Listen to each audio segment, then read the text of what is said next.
I was going to ask you to maybe turn the kids' ears off for this next conversation, but maybe you should have them stick around because this is a conversation that's awkward to have with children, depending on what age they are. But I don't think it's a secret that we have a bit of a drug problem here in this country, and I'm talking about illicit drugs. I'm talking about the really nasty stuff, and it's unfortunate. There are lots of people who have a lot of great ideas on how to clean it up. Yeah. There's been some good ideas over the past, and some bad ideas that have happened over in the past. But there's just been some bad situations. Fact of the matter is, it's a problem right now, and it's hurting a lot of lives and families. And so here's the deal: we have this conversation every once in a while, and I think it's a good reminder that there are drugs that are classified under the recreation umbrella. Now, they're recreational drugs, okay?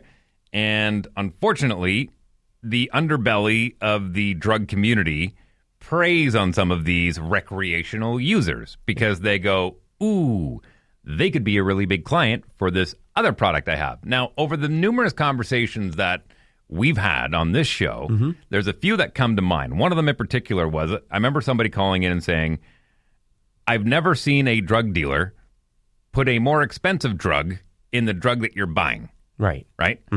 And it's unfortunate. You had this in the news, but when it comes to MDMA, which is otherwise known as Molly or ecstasy, it is being laced, apparently, with fentanyl.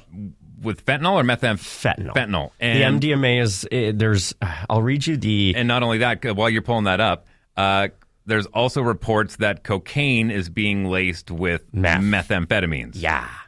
So the MDMA apparently is a... You want to open up the phone lines there while you're doing this? Oh, yeah, sure, absolutely. 204-452-1061.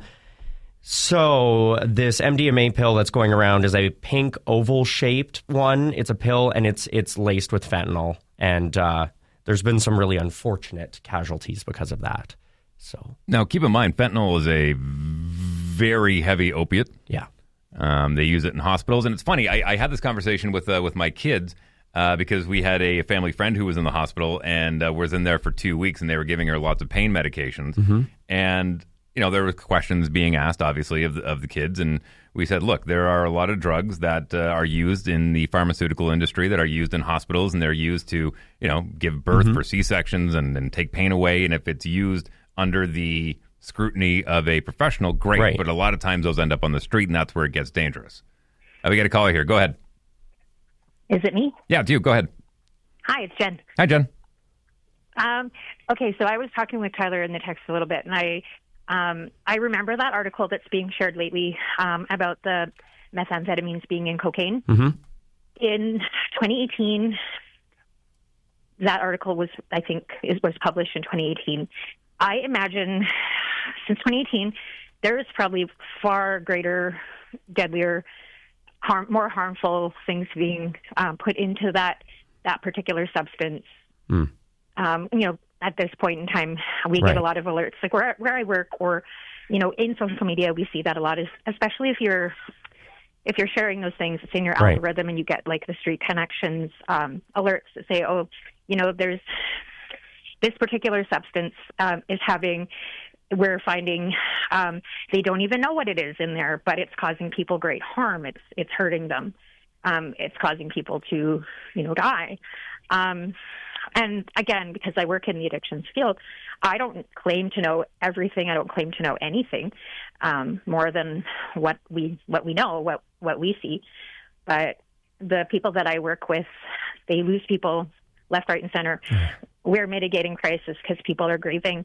And what I understand addiction to be is it's a trauma crisis. It's not just a meth crisis. It's not just a fentanyl crisis. It's a trauma crisis. Trauma is at the root of addiction. I agree with you wholeheartedly. And I think the unfortunate part is that some of these recreational users are being dragged into that trauma, because if their recreational drugs are being laced with these trauma drugs, then all of a sudden they're hooked on that, right? And I think that's where the danger comes in. I mean, if it was just trauma, that can be treated one way. Recreational users can be treated a different way. But now you're kind of blurring those lines, and that's where it gets dangerous. I agree.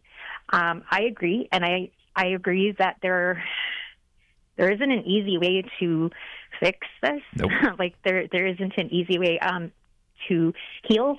But there is sort of systems, and there's ways for us to help people to simply stay alive. Yeah. And so we have the harm reduction model, which is the model I work under. We recognize that people are going to use substances, but we're also not judging them for that. We also recognize that sometimes they expose their children to that in utero or in, when they're on Earth. It's hard to not judge people, right? It's hard to set your bias aside, but we don't judge them. We try to offer the best supports to the children, to the families, to the people we're working with. And sometimes that's as simple as, telling somebody, Kate, I recognize that you're going to use, I want to help you do that safely, but I also want you to know that you shouldn't do that alone. Right. Maybe we have to talk about, I wasn't alone. My kid was here. My kid was right there. I wasn't alone. No, but at the end of the day, if that person I'm working with calls me tomorrow and, I get that phone call and they tell me, I want to go to detox, I want to go to treatment. That's a step in the right direction. Yep. I have a lot to say about this, but again. Well, we'll save that for another really time, hard. Jen. We honestly we appreciate your insight as always, and would love to have a longer conversation Thank you, about this. Jen. We're short on time though, but thank you. Thank you. No, thank you for putting this on the table. It's really important to talk about. Well, look, we're not going to learn about it unless we talk about it, right? It's true, and it's uncomfortable for a reason because there's not enough talk about it. Yeah. Let's grab another call here and see if we can squeeze one in. Hi, go ahead. Hey, guys. Good morning. What's up? Sorry, I'm just a little bit of in a rush to get to work, but I wanted to drop in and just kind of put a little 2 cents to this. So I know you guys are talking specifically about recreational use, and I think it's a good topic to bring up because, hey, we talk a lot about addiction, but we never really talk about recreational use. What a lot of people don't realize is that this mix of drugs has been happening for years, for like a long time. If you guys actually watch a documentary regarding a guy named Posh Pete, I believe this is his name. He was one of the biggest MDMA dealers in the UK. Reason why I'm bringing him up is back in the day, he had a really solid supply of MDMA. He was one of the main suppliers. He had everything running. His main supply went short, and he was trying to figure out, hey, what can I do? I can still get some MDMA, but it's not that great. Somebody told him, hey, crush up rat poison, and he put a little bit in each capsule. Ugh. And what that does is it actually causes minor ulcerations in the stomach, skips the digestive tract, so you absorb more of the drug itself, and you get a stronger, faster hit. Well, you'll be familiar with blood thinners. The rat poison or blood thinners. Exactly. Yeah. Exactly. So now here's the problem. His main supply actually came back, and he was like, oh, great, right on. I'm going to start giving people pure MDMA back. Nope. People didn't like it. People are not using recreational drugs to go, hey, I'm using pure MDMA. They're using drugs to have a good feeling. So when we have a substance, whether if it's MDMA, which is commonly mixed with methamphetamine, especially in pressed pills, that's a big thing there. If you're getting pressed pills, there's a good chance you got a little something in there. If you're getting capsules with actual crushed up crystallized MDMA, if you know your dealer, you know your guy, you're probably in a better situation. But let's stick with the pressed pills here. When you're in that sort of a situation, when we're providing a drug, people are looking, hey, yeah, I want to have a good time. I want to get high. This is where the conversation of bringing in a clean supply actually means something. If we have a clean supply of MDMA and it's like, hey, somebody can get something knowing that there's not other drugs that are laced into it, well, they're more likely to go for that unless they've been exposed to the drug culture of, hey, let's throw a little bit of methamphetamine in there. Some people actually enjoy having a little bit of fentanyl in whatever crossed of their drug. Now, I'm not going to say that's for everybody, but hey, if you have a dependency on opiates, you're not even going to really notice it. You might get that little warm fuzz and go, ooh, I like this. But if you have no tolerance to opiates, you're going to drop like a fish. It's going to kill you. Oh my gosh.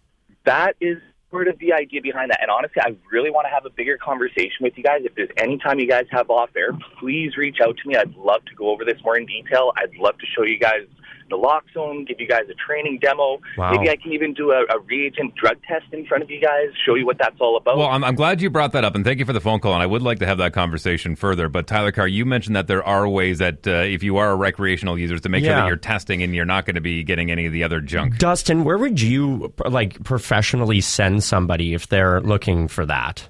So I actually volunteer for a group called Project Safe Audience. They're a nonprofit organization in Winnipeg that's looking for funding. If anybody is interested in funding a program like this, please reach out to us. I'm not on the board or anything. I'm just a simple volunteer, but I'm proud of what they do, and I support them fully. I also know that MOPS, the Mobile Overdose Prevention Center or Prevention Site, they also provide FTR testing. Okay.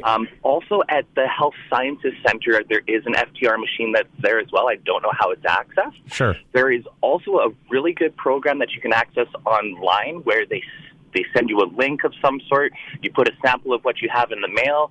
They test it and they send you the results, and that has been a very, very good resource as well. Well, I appreciate it, man. We need listen. I'm not a professional. Dave's not, but it's nice to know that there's people listening that want to share their professional advice without any judgment. So we appreciate that. Yeah, thank you guys. Thanks for giving me the opportunity, and feel free to reach out. I'm always here and I'm always available. I know you are. I see you in the text line.